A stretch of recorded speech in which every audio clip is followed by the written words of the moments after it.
So today I'm going to look at how to solve this equation, sine of 2x equal to negative square root 2 sine of x over the interval 0 to 2 pi. So we're not looking for infinite solutions, we're just looking from that short little interval from 0 to 2 pi. Okay, so as I look at this, what comes to mind are a couple things. I realize that I've got a double angle here and a single angle here, right? Even though the one isn't written in front of the x, it's understood. So perhaps identities, I don't know, or perhaps a substitution, right? But in this case, a substitution doesn't seem quite as likely because I would use a substitution if I had a sine of 2x here and also a sine of 2x here, then I'd let, let's say, u be 2x, right? So I'm probably going to go for the identities. So I'm just thinking out loud as to why I'm doing what I'm doing. Like, how do I know to even try these things? Now, you should know the identity for all the double angle formulas. There's really, well, when I say all, I mean sine and cosine, right? Because you can always derive tangent.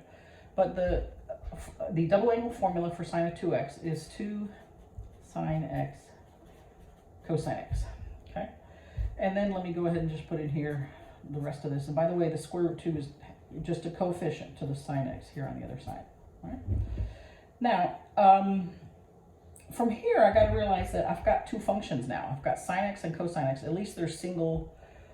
It's not a double angle, it's a single angle. But I've got to somehow work with the fact that I got two functions. So I treat it like I would treat second degree equations where I get everything on one side equal to 0, and then I factor. I need to get that form that's a product equal to 0, and then I can set each factor to 0.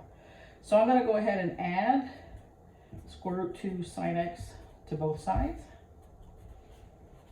Oops, that's here. All right, and so what that does is I have on one side 2 sine x cosine x plus square root 2 sine x equal to 0. All right, now I'm ready to factor. So I'm going to go ahead and factor out what's common to both of these.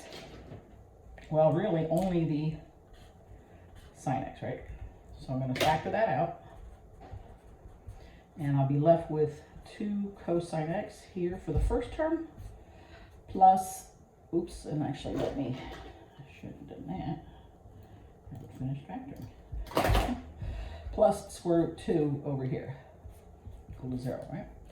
So now I have this form, and this is just so critical here. I have a times b equals 0, which means that either a is 0 or b is 0, because there's no way I can have a product equal to 0 unless one of the factors is 0.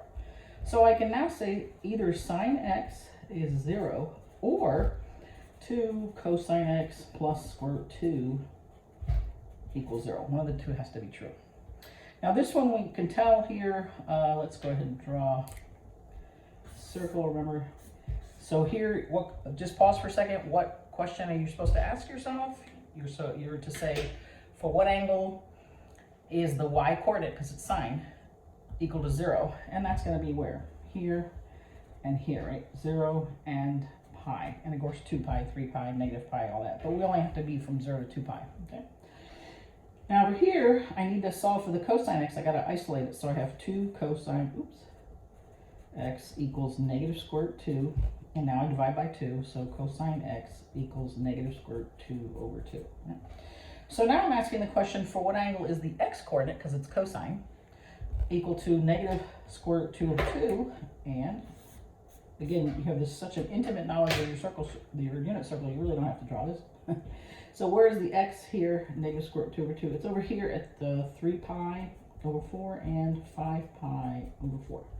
So technically then your solution is, and the software, if I'm not mistaken, it asks you to write things in increasing order. You can't just pick whatever order you want, even though technically you should be able to, right?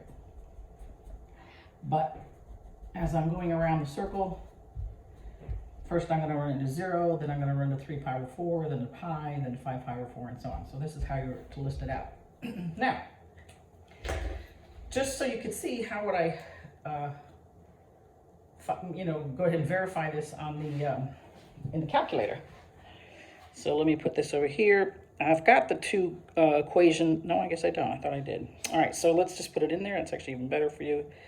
Sine of 2x and I want to know where does that intersect with negative, and by the way, it's this negative sign, not this one, because it's the negative of a number, not an operator. Negative, and then here, square root 2. And then if I keep typing, like let's say I have 3, it goes inside of that, and I don't want that, right? So what I do is I just press this button, the right arrow button, and it tells the calculator, okay, stop inputting under the square root. And now let me put in sin x, right? All right.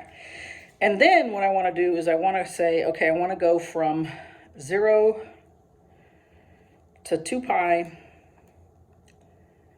Right, and I probably want to go by increments of pi over 2, just that would be me, but right. And then as far as the y min and y max, the coefficient here is 1, so the amplitude's 1. Here the amplitude's square root 2, and that's 1.4. So if I go from -3 to 3, I'm good. All right, so now let's press graph.